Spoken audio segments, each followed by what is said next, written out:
Hello everyone, welcome to वेदीफाइल। तो आज मैं अब बात करने जा रहा हूं हमारे डाइसैकेराइड्स की। हमने हमारा मोनोसैकेराइड्स बिल्कुल कवर कर लिया है, जहां हमने ग्लूकोज पढ़ा, ग्लूकोज के बाद फ्रक्टोज पढ़ा, इनकी रिएक्शंस पढ़ी, इनकी स्ट्रक्चर पढ़ी, हॉवर्ड स्ट्रक्चर पूरी कवर कर ली है, ओपन स्ट्रक्चर, क्लोज स्ट्रक्चर, इन सब को कवर कर लिया है। आज मैं मूव कर रहा हूं डाइसैकेराइड्स के ऊपर। तो क्या होते हैं डाइसैकेराइड्स, बताइए। हमने क्या पढ़ा था? Those carbohydrates which upon hydrolysis give two molecules of same or different monosaccharides are called disaccharide। ऐसे कार्बोहाइड्रेट मेरे जिनका अगर हाइड्रोलाइसिस करा दिया जाए तो वो मुझे सेम या डिफरेंट तरह के मोनोसैकेराइड्स दे दें, तो वो मेरे क्या कहलाएंगे, बताइए। वो मेरे डाइसैकेराइड्स कहलाएंगे। और जो मेरे सेम और डिफरेंट मोनोसैकेराइड्स होंगे उनका नंबर 2 ही होना चाहिए। अगर 2 से ज्यादा हुए तो उसको हम ट्राइसैकेराइड बोल सकते हैं, टेट्रा बोल सकते हैं, पॉली बोल सकते हैं। और अगर 2 ही होंगे तो वो मेरे डाइसैकेराइड्स कहलाएंगे। बात क्लियर है?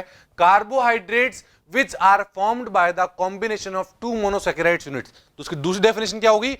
those carbohydrate which are formed by combination of two monosaccharides unit। मतलब दूसरी डेफिनेशन ये हुई कि एक तो हमने बोला कि जो टूटकर 2 मोनोसैकेराइड दे दे, या फिर मैं बोल दूं कि ऐसे कार्बोहाइड्रेट जो 2 मोनोसैकेराइड से मिलकर बने हैं, वो मेरे क्या कहलाएंगे, बताइए। वो मेरे कहला देंगे डाइसैकेराइड्स। बात क्लियर है? In disaccharides monosaccharides units are connected through glycosidic linkage.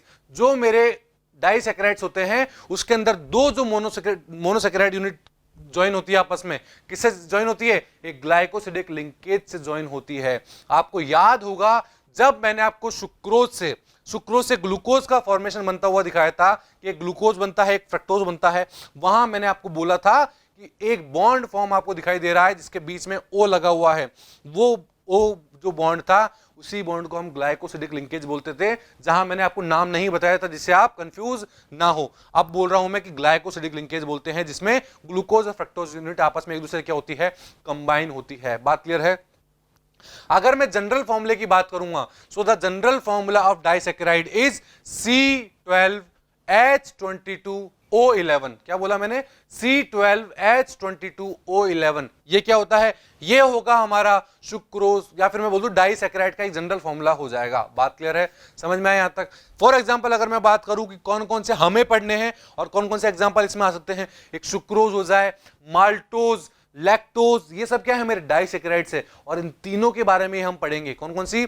Sucrose पढ़ेंगे हम, माल्टोज पढ़ेंगे और लैक्टोज पढ़ेंगे। बात क्लियर है? तो सबसे पहले मैं इसी में शुरू करने जा रहा हूं सुक्रोज कि सुक्रोज क्या होता है। देखिए, सबसे पहले बात करेंगे मॉलिक्यूलर फॉर्मूले की। मॉलिक्यूलर फॉर्मूला क्या होता है? अभी हमने बात करी थी C12H22 और O11। ये होता है हमारा फॉर्मूला किसका? हमारा सुक्रोज का मॉलिक्यूलर फॉर्मूला होता है। तो अगर सुक्रोज के मैं कुछ पॉइंट्स की बात करूं, क्या हो जाएगा?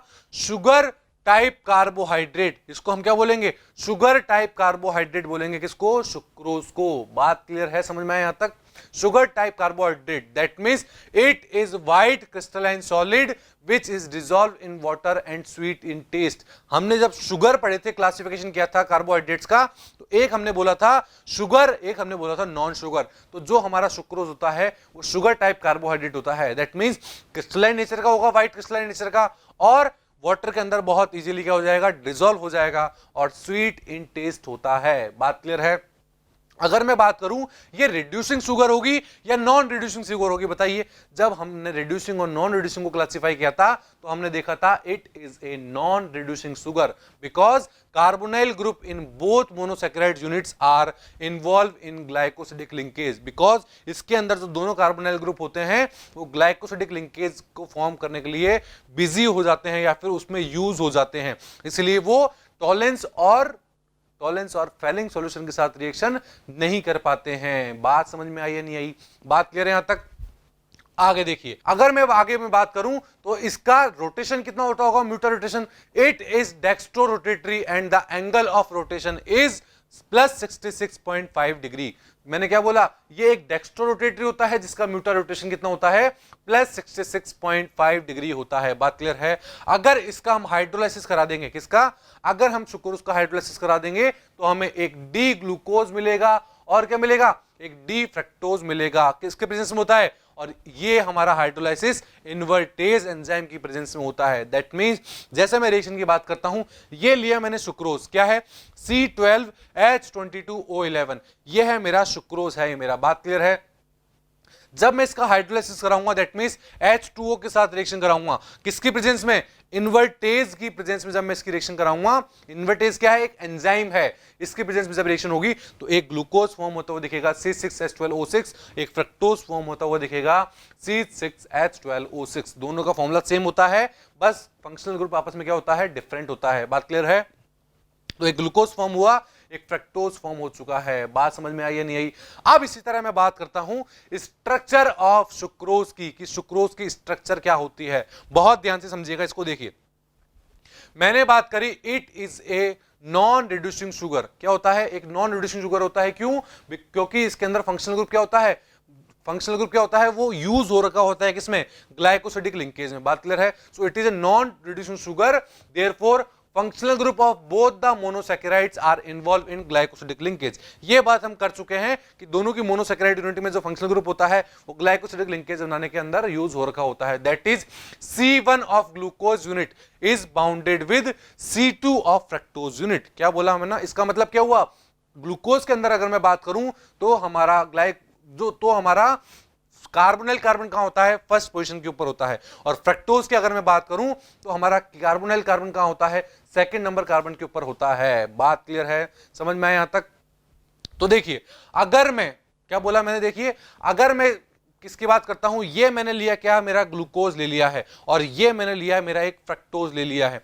तो सबसे पहले आप मुझे ये बताइए कि जो मैंने यहां पर ग्लूकोज लिया है वो अल्फा लिया है या बीटा लिया है। बताइए कौन सा लिया है मैंने। जो यहां पर आप ग्लूकोज देख पा रहे हैं वो मेरा अल्फा डी ग्लूकोज है। कौन सा है, अल्फा डी ग्लूकोज। क्यों बोला मैंने, बताइए। क्योंकि OH पोजीशन आपको कहां दिखाई दे रही है, राइट हैंड साइड दिखाई दे रही है, और OH की पोजीशन अगर राइट हैंड साइड होगी तो उसको अल्फा बोलते हैं। और ये मैंने कौन सा लिया है, बताइए, फ्रक्टोज। बताइए कौन सा लिया है। इसमें आपको OH कहां दिखाई दे रहा है, बताइए।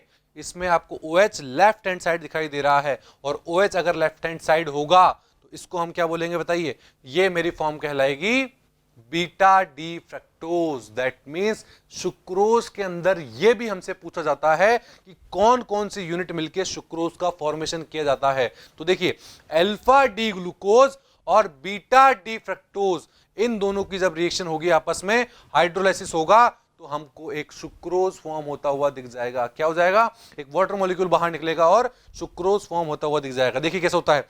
जो ग्लूकोज है उसका फर्स्ट पोजीशन पे क्या है, कार्बन है जिससे एक OH लगा हुआ है। बात क्लियर है। और फ्रक्टोज के अंदर आप क्या देख पा रहे हैं, देखिए जो सेकंड नंबर कार्बन है उस पर एक OH लगा हुआ है। तो उस वाले OH और इस वाले OH को मिला के एक वाटर मॉलिक्यूल बाहर निकल जाता है और एक ग्लाइकोसिडिक लिंकेज बन जाता है, जिसमें बीच में आप ऑक्सीजन देख पा रहे हैं, बिल्कुल देख पा रहे हैं आप। तो ये मेरा क्या बन गया है, अब ये मेरा एक सुक्रोज का फॉर्मेशन कर लिया है मैंने। किसका, एक सुक्रोज का फॉर्मेशन कर लिया है, जिसमें हमने क्या बोला, जो उस कंपाउंड का कार्बोनिल कंपाउंड था, दैट मींस ग्लूकोज का कार्बोनिल कंपाउंड था, उसने फ्रक्टोज के कार्बोनिल कंपाउंड पर भी लगे हुए OH, उन दोनों के बीच में से एक वाटर मॉलिक्यूल बाहर निकला और एक बॉन्ड फॉर्म होता हुआ आपको दिख गया। तो इसको हमने क्या बोला, यह है हमारी स्ट्रक्चर ऑफ सुक्रोज। अगर इसी को हम हार्वर्ड फॉर्म में बताना चाहेंगे तो वो किस तरह बताएंगे। देखिए, सबसे पहले ऊपर की तरफ आप क्या देख पा रहे हैं, ऊपर की तरफ मैंने बना लिया है ग्लूकोज का हार्वर्ड स्ट्रक्चर। अब मुझे एक्सप्लेन करने की जरूरत नहीं है, आपको सबको पता है कि ये हमारी कौन सी फॉर्म है, अल्फा फॉर्म है, जिसमें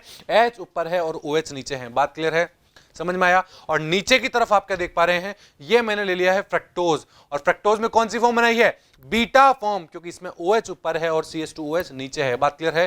तो ये ऊपर क्या देख रहे हैं आप, ग्लूकोज, अल्फा डी ग्लूकोज, और नीचे की तरफ बीटा डी फ्रक्टोज देख पा रहे हैं। तो क्या होगा, जो ऊपर वाले ग्लूकोज में आप फर्स्ट कार्बन के ऊपर नीचे की तरफ OH देख पा रहे हैं वो, और नीचे वाले फ्रक्टोज के अंदर आप क्या देख पा रहे हैं, ऊपर की तरफ OH लगा हुआ है वो, उन दोनों में से क्या होगा, H2O बाहर निकल जाएगा और एक ग्लाइकोसिडिक बॉन्ड बन जाएगा। क्या बन जाएगा, ग्लाइकोसिडिक लिंकेज हो जाएगा। तो ओवरऑल स्ट्रक्चर मेरी क्या कहलाएगी, ओवरऑल स्ट्रक्चर मेरी कहला देगी सुक्रोज। दैट मींस अब जो पूरी स्ट्रक्चर आप देख पा रहे हैं इसको हम बोलते हैं सुक्रोज बोलते हैं। तो यहां से हमारा इंपॉर्टेंट क्वेश्चन क्या हुआ कि सुक्रोज के अंदर कौन कौन मिलके सबसे पहले तो सुक्रोज का फॉर्मेशन करता है। तो पहला आंसर क्या होगा, ग्लूकोज और फ्रक्टोज मिलके क्या करते हैं, हमारा सुक्रोज का फॉर्मेशन करते हैं। सेकंड क्वेश्चन यहां से क्या बनेगा कि कौन कौन सी यूनिट ग्लूकोज के अल्फा या बीटा और मेरी फ्रक्टोज के अल्फा या बीटा कौन से आपस में मिलते हैं जब सुक्रोज का फॉर्मेशन होता है? तो इसका आंसर क्या हो जाएगा बताइए?